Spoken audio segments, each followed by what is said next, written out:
911, where's your emergency? Someone is a robber at a pawn shop. Someone's robbing the pawn shop? And my parents got shot. Where is the robber? He's right here right now. Where are your parents? They're dead on the ground. Come here quickly because I'm afraid. On September 20th, 2013, in Danville, Kentucky, a quiet town where nothing out of the ordinary ever seemed to happen, a horrifying tragedy unfolded. A day that had started like any other for the Hockensmith family would soon spiral into a nightmare that no one could have anticipated. 9-year-old Andrew Hockensmith, a young boy whose life was full of innocence and joy, would find himself facing a brutal reality. His parents, Michael and Angie, were gunned down right before his eyes. And in that moment of horror, when everything seemed lost, Andrew did the unthinkable. He called 911. Alone, trembling, yet focused, he spoke calmly to the operator, leading police to the scene. But what seemed like a random act of violence was anything but. As the investigation unfolded, it became clear. This wasn't just a senseless murder. It was the result of a betrayal so deep, so calculating, that it would send shockwaves through the small community. Who could commit such a heinous crime against a family they once called friends? Someone who had shared meals, memories, and trust. Someone who had stood at their side, offering guidance, support, and a sense of belonging. The answer would leave everyone stunned. It was a betrayal so twisted that it would change the way everyone looked at those they thought they knew. And when the truth finally emerged, it was more shocking than anyone could have imagined. Welcome to another episode of True Crime Mystery Vault. If you're ready to explore the full story, make sure you like the video, subscribe to the channel, and drop a comment below. Because this is just the beginning.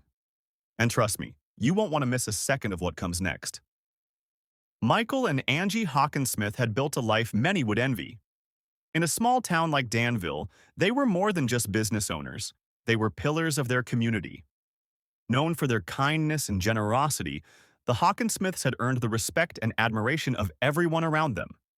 Michael, a part-time youth pastor, was the embodiment of calm and compassion.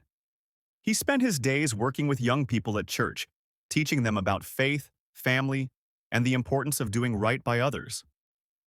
His gentle presence had made him a beloved figure in the community, the kind of person you could count on in a time of need.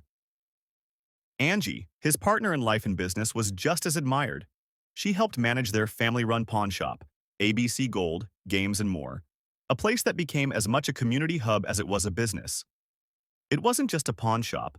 It was a place where people came to talk, to connect, and to find help when times were tough. Angie's organizational skills kept the business running smoothly, while her friendly demeanor made it a place where everyone felt welcome. Together, Michael and Angie created a life built on love, trust, and service to others. Then there was their pride and joy, Andrew and Naomi. Andrew, a curious and energetic 9-year-old, loved spending his days with his parents at the pawn shop.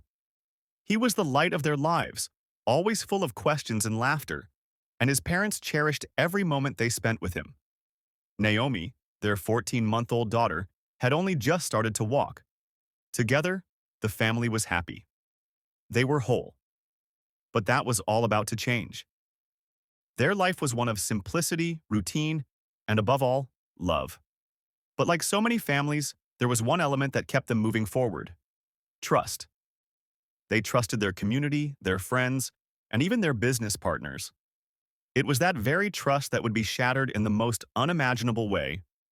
What no one could have predicted was that the very person they considered a friend, someone who had been close to the family for years, would be the one to destroy everything they held dear. Pastor Kenneth Allen Keith had been more than just a friend to the Hockensmiths. He had been their mentor. He was the man who had introduced Michael to the pawn business when Michael needed a way to support his family. He had been the one who helped them take the leap into something new, guiding them with what seemed like nothing but good intentions. But what most people didn't know was that Keith had another side to him.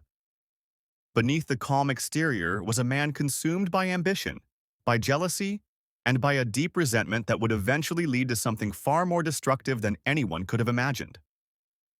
September 20th, 2013, began like any other day for the Hockensmith family. The small-town pawn shop opened its doors to the usual bustle. Andrew, just 9 years old, sat in the corner, absorbed in his video game. Meanwhile, his parents, Michael and Angie, attended to the shop, greeting familiar faces and helping customers with their transactions. Dan Smith, a longtime customer, entered the shop around 9 a.m., just as he had done countless times before. A frequent buyer of gold, he was always cheerful, never in a rush. It was a simple morning, the kind every family hopes for. Little did anyone know that within moments, the Hockensmith's world would shatter beyond recognition. It was then that a stranger walked through the door. His arrival seemed unremarkable at first. Another customer, perhaps. But everything about him felt wrong. He wore a fake blonde beard, his eyes cold, calculating. And in his hand, hidden until the moment he decided to strike, was a gun. He didn't say a word at first, but the air in the shop grew thick with tension. Without warning, he pulled the gun from his coat and leveled it at Michael and Dan. What happened next was as swift as it was brutal. The gun fired, and Michael was the first to fall. The shot rang out, the sound echoing through the small shop, sending Angie into a panic. "No, stop!" she screamed, her voice desperate, but it was too late. In a cold, calculated move, the intruder turned his gun on Dan Smith, silencing him as well. Andrew, frozen with fear, watched in horror as his father, the man who had taught him everything, crumpled to the floor. His mother, too, fell victim to the man's cruelty. But in that moment, survival instincts kicked in. Amidst the chaos, Andrew did something that would change everything. He grabbed Naomi, his baby sister, and ran. With Naomi in his arms, Andrew crawled to the back of the store, heart pounding in his chest, as his parents lay on the cold floor of the shop. Andrew's heart raced, his mind spinning. He could hear the killer moving through the store, his footsteps growing more distant, but every second felt like an eternity. He knew his parents were gone. And yet, in that moment, with Naomi in his arms, Andrew found a strength he didn't know he had. In the face of terror, he did what no child should ever have to do. He shielded his sister from the nightmare unfolding outside their hiding place. In the silence that followed, Andrew knew he had to act.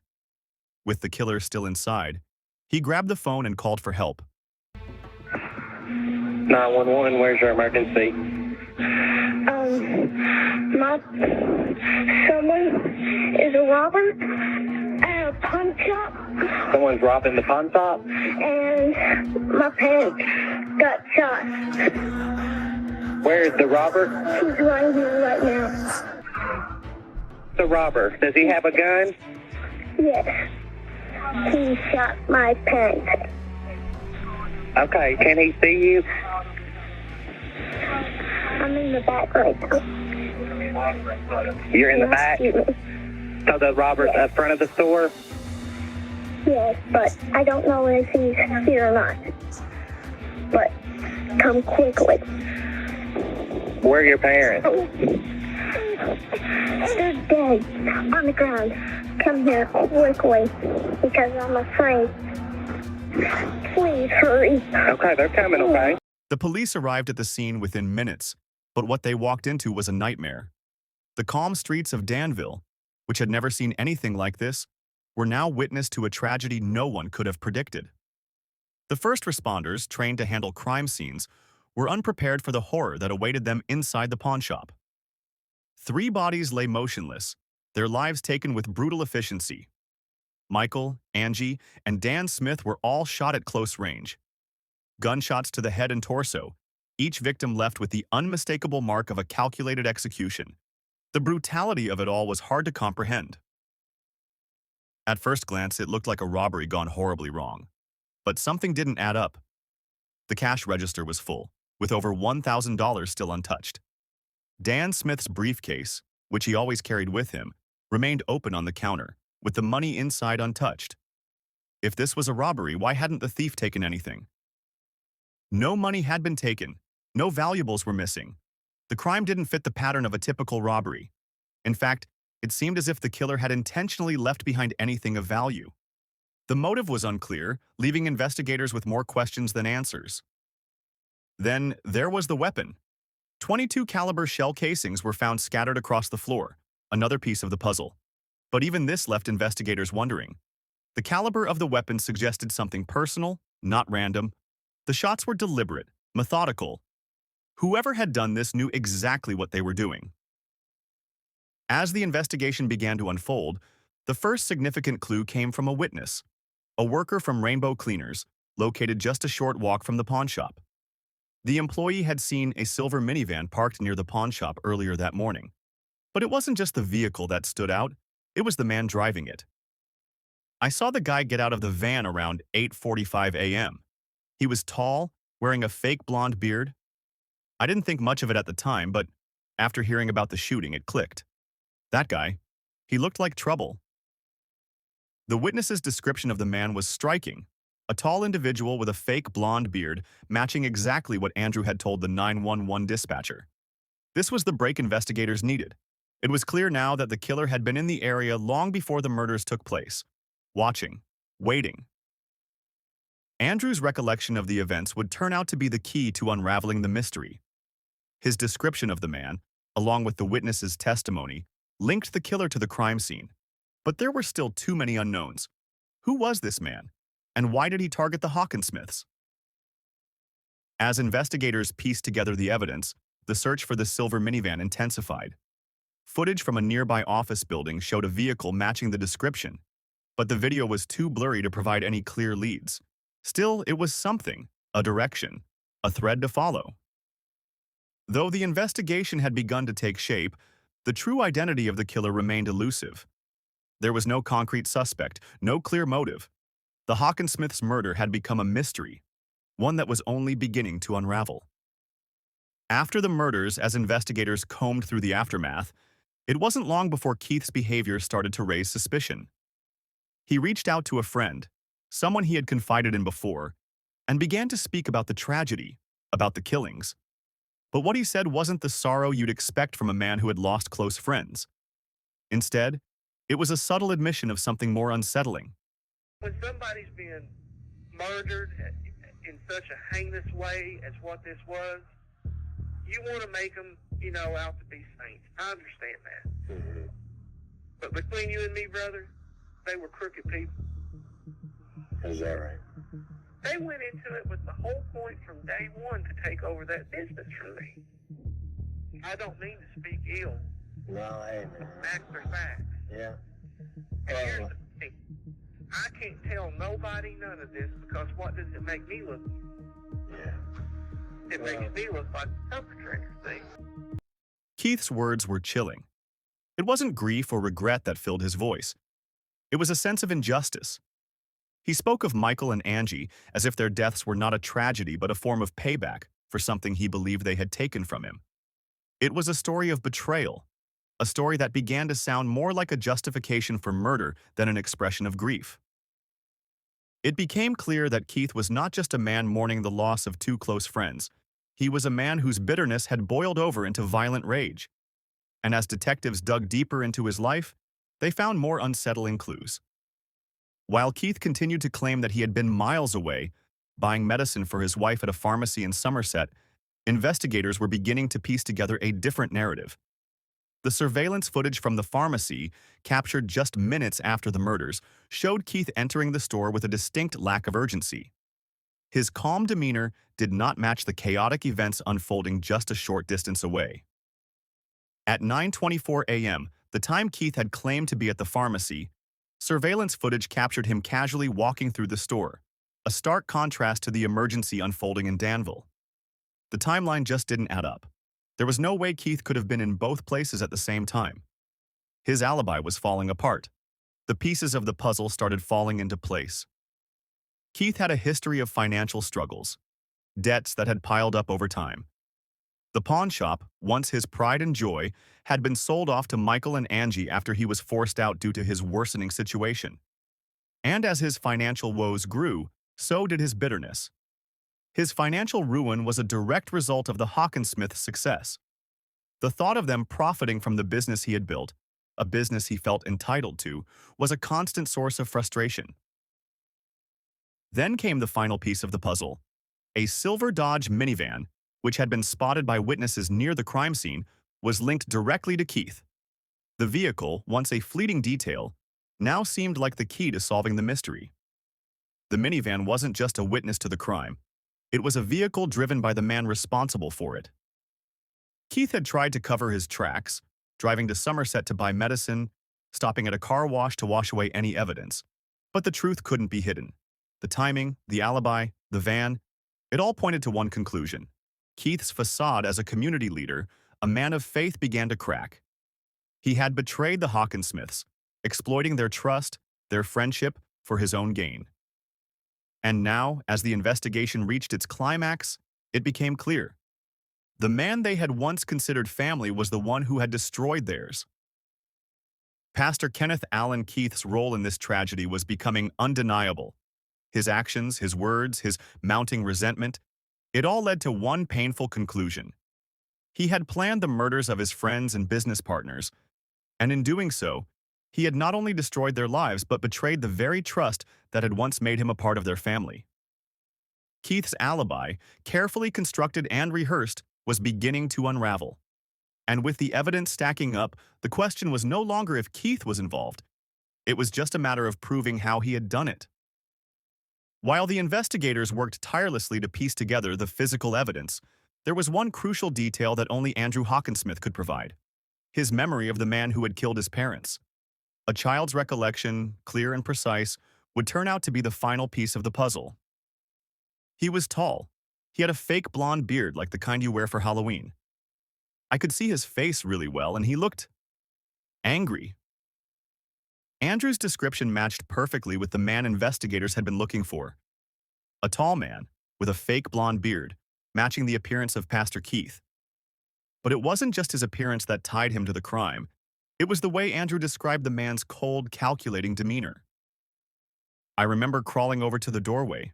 My mom was just laying there with a puddle of blood. I knew then that man did it. Andrew's testimony was key. His words filled in the blanks, linking the physical evidence to the suspect. His description of the killer was no longer just a memory.